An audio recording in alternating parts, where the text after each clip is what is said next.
Chen Save Lama Rinpoche Dagin Chevo Beden Sholam Kajin Chemba Gonen Jesunte Koson Tonging Adron Sandosan Sangye Chedang Tsongin Jonamla Janjom Badon Dani Kapsun Jin Hagin Jinson Jimbesenamji Jolam Penjir Sangye Jombaisho Sangye Chedan Syokin Chonamla Janjom Badon Dani Kapsunji Dagin Jinson Jimbesenamji Jolam Penjir Sangye Jombaisho Sangye Chedan Sangye Chanamla Janjom Badon Dani Kapsunji Dagin Jinson Jimbesenamji Jolam Penjir Sangye Jombaisho Sim Chen Tam Jen Devan Dan Devan Jun Dan Dem Ban Jun Jing Dun Nan Dan Dun Nan Jin Jun Dan Devan Jun Jing Dun Nan Min Ban Devan Dam Ban Dam Min Devan Jun Jing Neden Chandan Nidan Jawen Tanam Chembola Neban Junjing Sem Chen Tam Jen Dewan Dan Dewen Yun Dan Dem Ban Junjing Dun Nan Dan Dun Nan Jin Jun Dan Jawan Junjing Dana Mim Pandevan Dambana Mindravan Junjing Nidin Chandan Nidan Javetanam Chembola Nimban Junjing Sem Chantam Jan Devan Dan Devin Yun Dan Demban Junjing Dun Nan Dan Dun Nan Jin Dan Javan Junjing Dun Nan Min Ban Devan Dam Ban Dam Min Javan Junjing Nidin Chandan Nidan Javan Tanam Chembola Niban Junjing. Again, welcome to everybody from different countries, different languages. It's the third day, the third afternoon, and we are continuing today with the preliminaries. And a little repetition will be good from what we saw yesterday.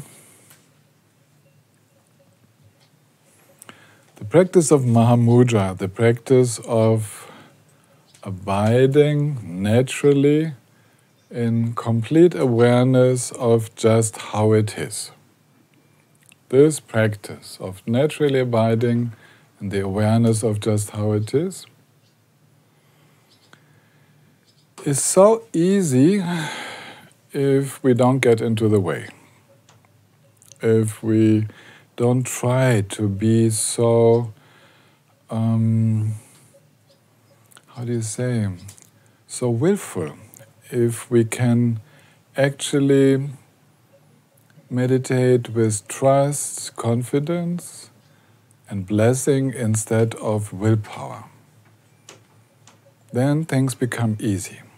And if on top we are really not interested in all the various sense impressions that arise around, we don't fight with them, we don't cling to them, then actually things become very easy in meditation. So these are preliminaries in the sense that one needs to become clear in one's mind about what really matters in life. What is really, after all, important once I die?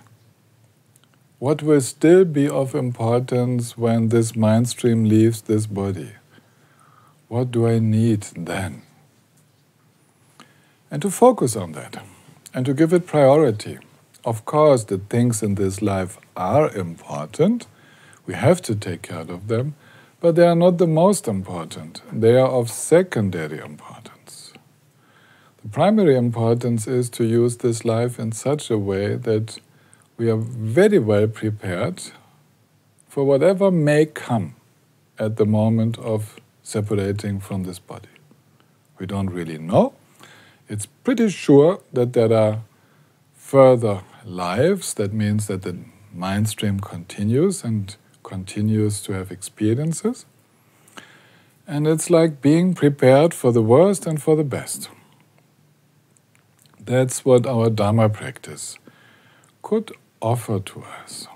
And I encourage you to reflect, well, how do I want to leave this body? I want to leave this body in a completely peaceful mind, love in the heart, trusting, nothing to do, just completely open to what comes, knowing the, we could say, the illusory, the ungraspable nature of phenomena. But look for yourself, because that's what will give the direction to your practice, how you wish to be at the end of this life. And we don't know when it will come. So we kind of turn away from those activities which seem to be so important in this life, but which are not really so important. They just push themselves always in the front. So we have to take care of that, we have to take care of that, we have to take care of that.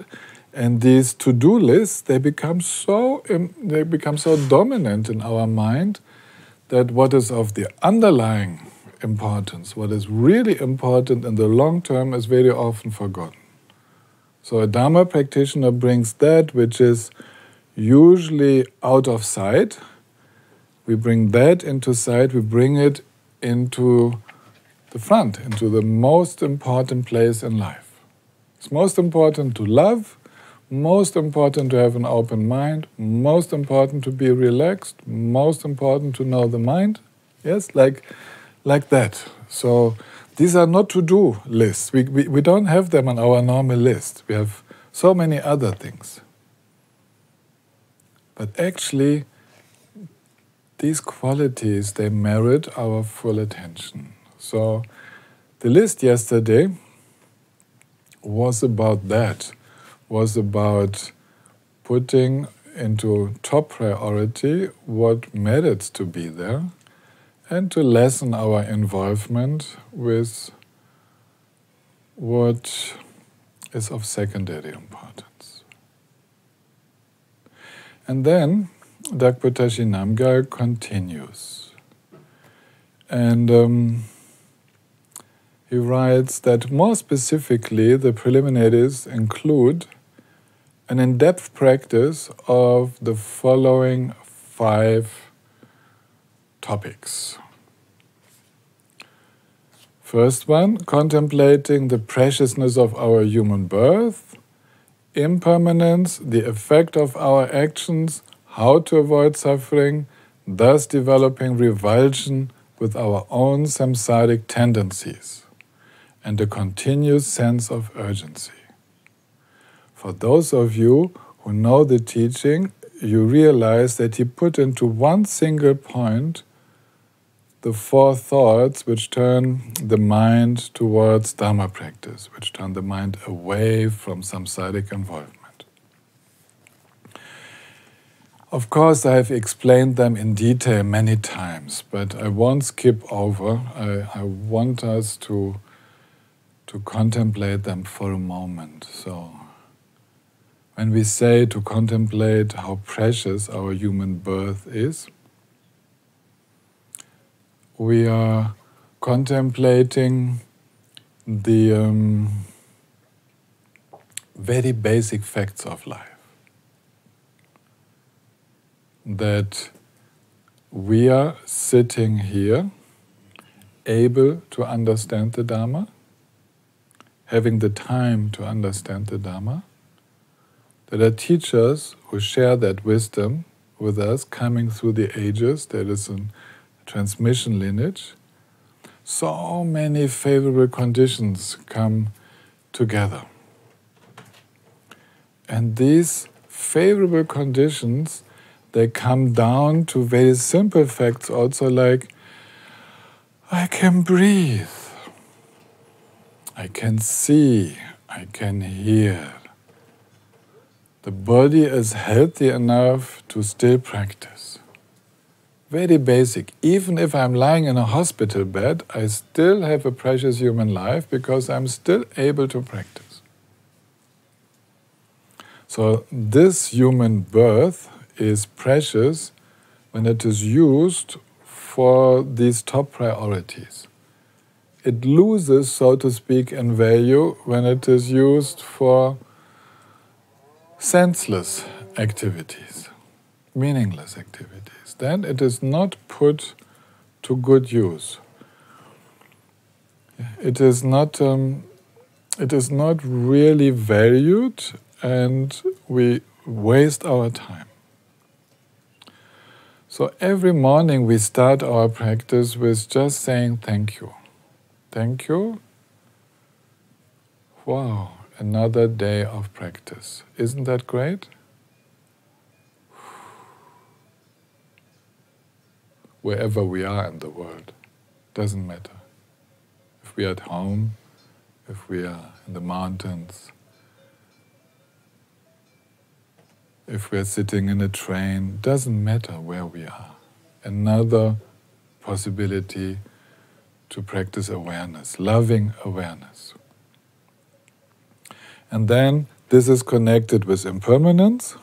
This is the second of the four thoughts, which develops the sense of urgency. Knowing that this precious situation is not there for so long. Already 50 years old, already 60 years old, and soon life is gone. And we can't even be sure when we are 20 years old that we will live longer than those who are now 60. We are not sure. We never know who dies first. So it's really urgent to practice now before it is too late. So we have nothing to regret.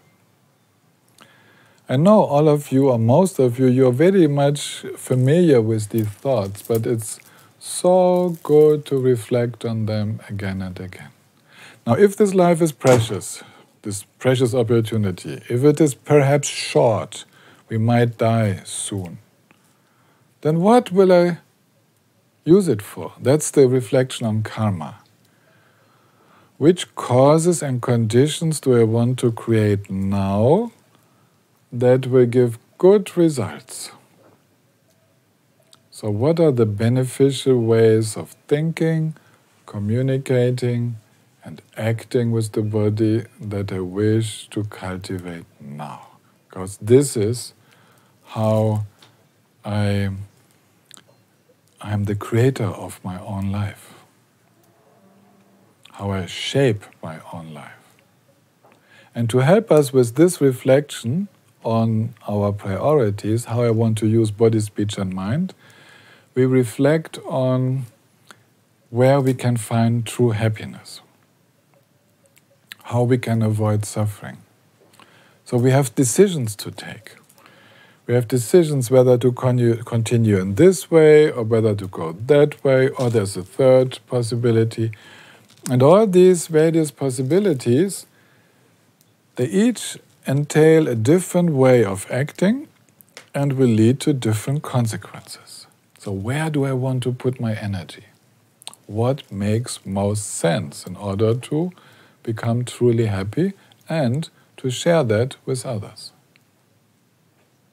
Like this, these four thoughts, preciousness, impermanence, action, and the contemplation of suffering and happiness, these four, they give us a very clear understanding of how I want to use this moment now, this day, this life. And then I do it. Okay? Then I do it. I don't wait. Otherwise, it's fruitless contemplation. So this contemplation has to be followed by action. We have to put into practice what we understand. And the first step of putting it into practice is the so-called taking of refuge. But actually it's, we are going, we are moving, we are going in that direction which we feel, which makes most sense. And that's the refuge. The direction which makes most sense, where we are sure that it makes sense, this is actually what we feel is our refuge. So we go there. All our thinking, communication, physical action is going in that direction. This is why it's called going for refuge. Okay, this is the second point in Dakpoteshi Namgyal's list. Deeply going for refuge and arousing bodhicitta. I've talked a little bit about arousing bodhicitta already. Remember, it's, if we say it with a little bit more modern words, it's to say yes, to be in complete resonance with the universe. Not to have any corner anywhere in our perception which we would wall off.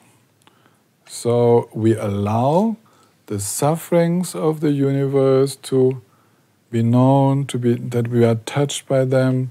We allow for all the joys and happiness of the universe to be felt. We open up. You know, traditionally we say we open up to the 6 realms.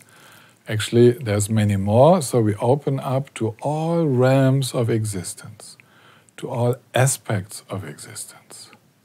Bodhicitta means not to exclude a single being, not to exclude a single situation, to resonate, which is symbolized by feeling completely, compassionately what is there, and letting flow, full of love, whatever wants to answer to that situation. And to say yes, that this will be forever like that. We don't know the future, but we say we will not make an exception. And this is very, very strong. If we have that attitude of basically not wanting to make an exception, then we will be motivated to work with those situations which are very challenging right now. We might not be able to be of great help in those challenging situations. We might even have to say, this is not for now but for later, but our motivation is to develop the capacity to work, to be of help in all these situations. So that's then what opens the path to complete awakening. It is complete because it includes all beings, all phenomena, all situations, and it is complete then when one has developed the complete freedom of mind to or of the heart, you can also say, to respond to those situations. That's called Buddhahood. Buddhahood is complete freedom, and you can say to be in the possession of the complete potential of our mind. All the capacities are freed to serve others. Nothing stops us to serve the situation. So this is bodhicitta. Now, you might be surprised that this is a preliminary of Mahamudra because it sounds so big. You might want to start a little bit smaller. Yes, it's like, but it only means to say yes. An unconditional yes. Whatever comes, I will work with it. Whatever comes, I will find ways to open my heart. If I can't do it now, I will do it later. But I will not exclude a single situation. So that's actually very basic, because Mahamudra is about that. Mahamudra is about knowing the nature of all phenomena. So if we start excluding phenomena, excluding whole living beings, how we will ever reach the understanding of all phenomena? And on top, if we understand the nature of phenomena, we are not scared anymore. Because we understand that there is no self, no I who has to do the journey. We understand that illusions, fears, emotions, they liberate themselves. So we only have to encourage the self-liberating process in this universe. We don't have to do anything. Just encourage. We have to be a catalyst in this world, not a big manager of the awakening of our beings, just a catalyst. Through our own awakening, then by the resonance, it will work. We don't have to be so active, like doing, in the normal sense of the samsaric world. Basically, we just have to stay there, not to go away. Just be there, like a catalyst in chemistry, which is, for example, most vitamins are catalysts. They are there, they enable a reaction in our organism to take place, but they are not being used up. They are still there after the reaction has taken place. But if they are not there, it doesn't happen. So that's how bodhisattva activity goes. Just be there, resonate, feel, let it flow, feel, let it flow. And like this, the encouragement goes into the world. So, how about that? That's a good basis for Mahamudra. That was the second one. Second preliminary. The third one is practicing generosity by offering mandalas and practicing generosity in every act of our life. Interesting. Why is generosity a preliminary for Mahamudra?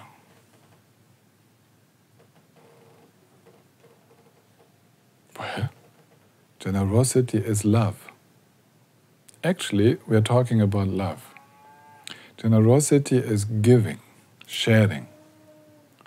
And it is sharing what will help in this world. So, the meaning here is that the preliminary for Mahamudra is continuous love, sharing of whatever is needed in a situation, letting it flow from our heart. And this is very important. A loving mind will realize Mahamudra. A selfish mind, a stingy mind, will not be able to realize Mahamudra. It's just not possible. There's no way. So that's why it's called a preliminary. And you know, in our everyday situation in life, then generosity is the key. Being there, sharing, giving, responding, giving some time, giving some attention, giving a hug, cooking a meal, having a talk, whatever. Yes? Doing something for each other. That's what is the actual, you can say, which makes the connection. So bodhicitta, this willingness, this wish to be present for all sentient beings, it needs the connection. And the connection with sentient beings is a loving heart. And that's generosity. So if we cannot do something physically, we offer a prayer, we offer a thought, a good thought. We just let it flow. Or sometimes we just visualize light rays going out. We engage. We say yes to the connection, and the strongest connection comes from love, from generosity, from supporting each other, helping each other, in a good sense. So that's why the complete practice of mandala is the third preliminary in this list of Mahamudra. When we practice mandala offering, we offer our universe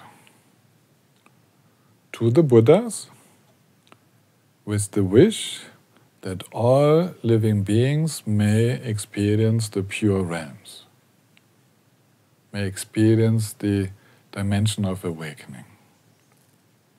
Now what we do is, we offer our world. Our world is the world of clinging.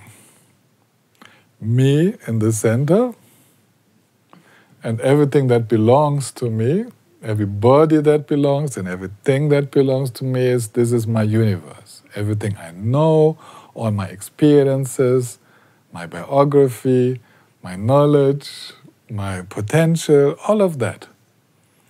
Now this, what I am, this is called my mandala, my universe. And this is put now into service. It is symbolically used as an offering. It transforms into a pure offering. We make it completely pure by the blessing of the Buddhas and by opening for that dimension of non-clinging. You know, blessing of the Buddha sounds so religious, but we open up in this process of not clinging, and here it is, completely pure. Because the only thing impure is thinking that these things and people and capacities are mine. That's the only thing impure. The moment we offer them, actually we enter already the pure realm. So generosity makes us enter that purity of the heart. The traditional visualization is a central mountain with 4 continents. Now, the symbolic meaning is the central mountain is my torso. Indra's palace on top is my head. The 4 continents are my 4 extremities, the 2 arms and the 2 legs. Basically, I'm making an offering of myself to all sentient beings. So, mandala offering leaves us with a feeling that actually we don't belong to ourselves anymore. We belong to all sentient beings. It's a deep bodhicitta practice. And that helps so much for meditation, because we meditate in the sense of love, of giving, of sharing. We are not striving for a personal benefit only for me. We are in the spirit of sharing, and that's a different style of meditation. We just allow the generosity to flow out. It's fantastic. It makes it very, very easy. That's why it's a preliminary.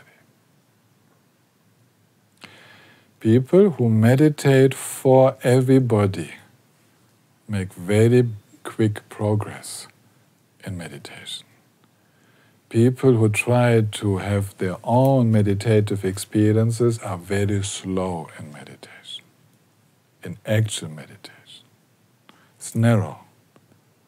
If we meditate in the connectedness, not trying to have our personal experiences, but actually letting it flow, then the mind relaxes so much that all the experiences will arise. It becomes very easy. Okay, and then we can go to the next step, which is here in this list, cleansing the remaining obscurations with the Vajrasattva practice and applying the 4 forces. Again, I have explained this before. You might first of all, those who know the teaching, be surprised that here Vajrasattva comes after Mandala. But this is very normal. It's just one possibility of how to do that.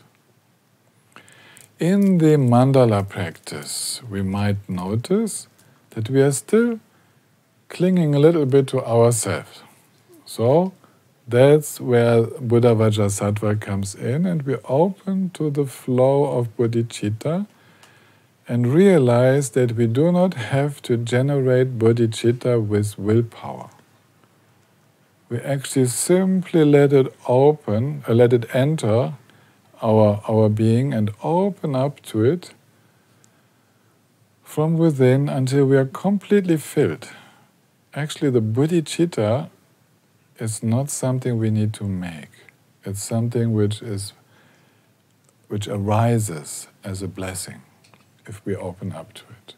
So the Vajrasattva practice is opening up to the blessing of purity, of complete purity, of selflessness, of bodhicitta, and realizing that actually we have the same mind as Vajrasattva, same mind as the Buddha. Because at the end of the practice, everything is pure, everything becomes bodhicitta, the nectar is overflowing, and Vajrasattva dissolves into ourselves. And then again, meditation is very easy. It's the bodhicitta meditating in us. It's Vajrasattva, the indestructible being which is meditating in us. The 4 forces mentioned here, they are like a house cleaning. We look and see, oops, I regret that. This is not creating very much good, this way of acting, this way of speaking, this way of thinking. We regret. We also regret for the past. And we decide ourselves, this is the resolve, we decide ourselves to turn our mind in a more beneficial way. And we ask for support. We don't have to do it alone. And we apply the remedy of practicing. These are the 4 forces. Regret, resolve, support, remedy. So, of course, I can't explain all of that today. It's a way of becoming completely at ease with whatever difficult was or is in our life, whatever negativity is there, by developing the strong resolve, which is actually similar to taking refuge, asking for the support, not doing it from the ego, and then applying a practice that will help us to settle in the inherent purity of mind, which is a preliminary of Mahamudra. Someone who does not trust himself or herself cannot practice Mahamudra, okay? It's not possible. We have to trust our mind. The whole Mahamudra practice is about trusting the self-liberating capacities of mind, trusting the inherent qualities of mind. So this lack of confidence in ourselves needs to be purified first. to make meditation easy. If we try to meditate in a natural way, just opening, while having doubts about our own mind, then these doubts will take over. We will quickly feel, oh no, this is not leading me anywhere. How could it work? My mind is bad. If you want to say Christian words, I'm a sinner. I'm a bad person. Basically, I'm afraid of what will show if I relax. So I don't trust relaxation. I'm afraid of relaxation. Not trusting one's own mind means that one does not trust relaxation. One is afraid of what will happen if the mind opens, if there's no more control. So this Vajrasattva practice actually gives us a chance to open in a gradual way. We open with all the various things, the various emotions in our life, the various situations which have gone wrong. We make a house cleaning of everything in the past and in the present where we have been ego-centered. And we bring our awareness in there and we let the bodhicitta enter into those situations. And we make the experience that it all opens up, that it's all okay, that there is nothing to run away from. And this is a necessary preliminary for Mahamudra, not to run away from anything.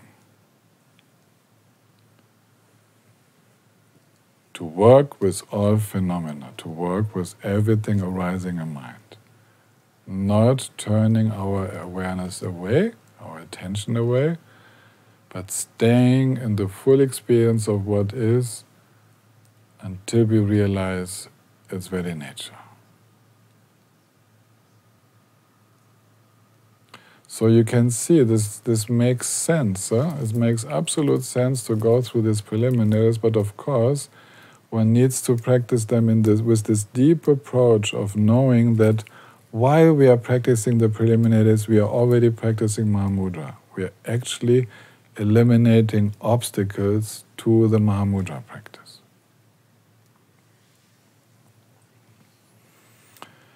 And the fifth one in this list is receiving the blessing of uniting with the Master's mind, with the Guru's mind, Guru Yoga. Now, Guru Yoga is almost Mahamudra. Actually, the essence of Guru Yoga is to let the Buddha within, the Guru within, meditate. Guru Yoga as a practice means that first we work with imagining the presence of the Buddhas, the Gurus, outside of us. We make prayers, we develop a lot of devotion, sincerity, a yearning, and so on. We use the dualistic forces of our aspiring mind, the aspiration for awakening. We use that, we give it an expression, we pray loud, and we can sing, and so on. And then, due to that opening up of our heart, we see the vision changes, the understanding arises that now I'm entering a very open state of mind. And at that time, we let the Guru dissolve into us. We let the Buddha dissolve into light, and the light dissolves into us. And this is extremely helpful. Then, after that, we do nothing. We don't disturb that. The dissolution has happened. The Guru's mind and our own mind have become one, and we rest in that unity. There's nothing to do. We let that awakened mind meditate. And that could be Mahamudra at that moment. This is the natural meditation. And when we fall out, due to dualistic tendencies, coming back, we enter normal ways of perceiving and thinking again, then we pray again. We imagine the presence of the awakened ones, who then dissolve into us, and again we meditate as natural as possible. So that's the continuous practice of Guru Yoga. Some of us are lazy to do that. We just want to do nothing. We hear that Mahamudra is about doing nothing, and we just want to sit. All these techniques that I've now been talking about, again, so many words. There is rebellion inside. Oh my God. Can't it be more simple? Well, yeah, you can have it more simple. Just sit down and do nothing. Then wait. Will you become awakened like that? Well, you could. You have about 1/1,000,000th of a chance. Because it occasionally happens. But you can also help the process by using your time a little bit more intelligently and actually using helpful techniques which lead into a naturalness that has a much more activated heart, which has a natural self-confidence in the Buddha nature, not in the me, the I, the meditator, but actually in the depths of our being, without any doubt about the inherent purity of our mind. And then we also do nothing. There's no one is doing anything, but we are in a much more activated, much more aware state of mind, beyond the grasping to an easy meditation of well-being. So the point of these preliminaries is to stimulate our heart, as if we stimulate our spiritual heart to pulsate with the energy of bodhicitta and pure vision and self-confidence in the deepest sense. It pulsates, and that is the wish to understand reality, which combines with the trust that understanding will arise by itself. So now you can say no forceful meditation. The trust takes over, and that's when we forget ourselves, with a very stimulated heart. That's Mahamudra. And that's when simplicity arises, which is called knowing the empty nature with the heart of compassion. It is not just a dry understanding of empty nature, it is with an activated heart. And that's what we're actually trying to pass on from generation to generation. And Guru Yoga means that a guru has a disciple and the minds unite. And then the disciple becomes the guru and has students and the minds unite. And like that it goes through the generations. So Guru Yoga also means to enter the Bodhisattva lineage, to be ready to enter in that transmission, to receive it all, to receive the blessing, and to let it flow immediately, never holding back anything.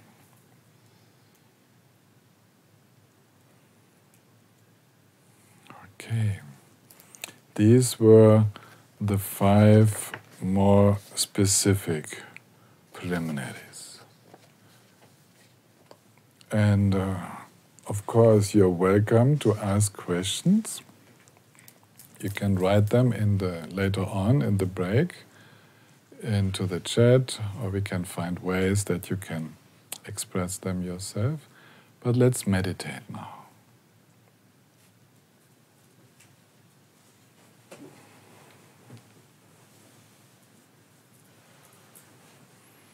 I don't know how it is for you. My heart is very activated now.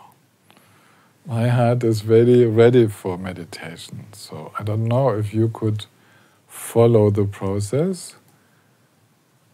But to put it in very few words, now allow the Guru, the inner Guru, to meditate. Let's not meditate. We don't meditate.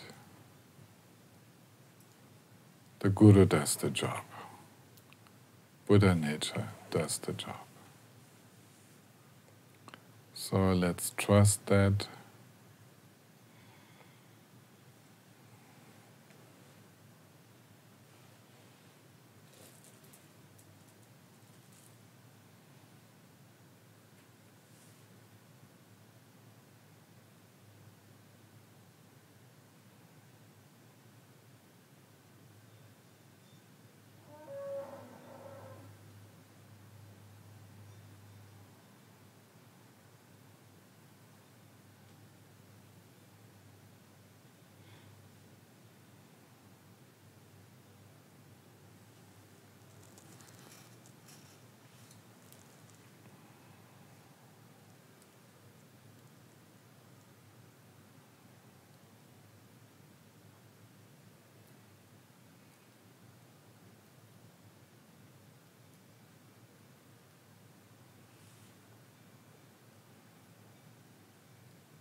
when we say let the Guru meditate, it's somehow saying let the other dimension take over, let the awakened dimension in my own mind, in our mind, take over. I can't do it.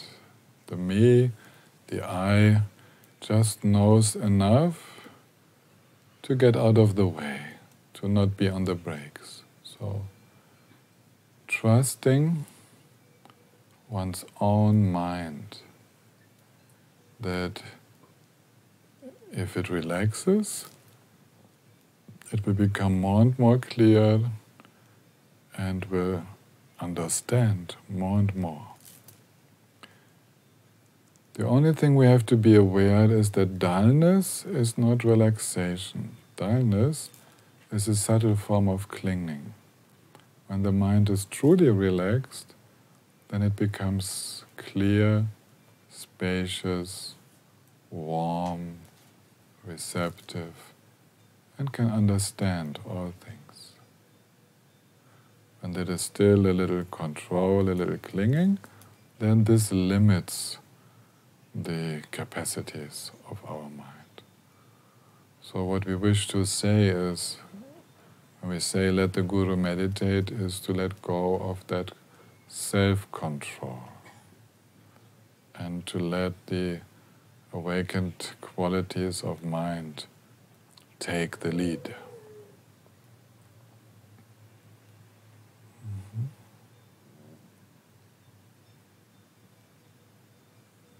Okay, time for the break. I suggest we do a silent break again, 10 minutes. We will give a little bit more, 13 minutes, 10 past 5, we will continue. And those of you who feel like it, just continue meditating. Okay. See you then in a short moment.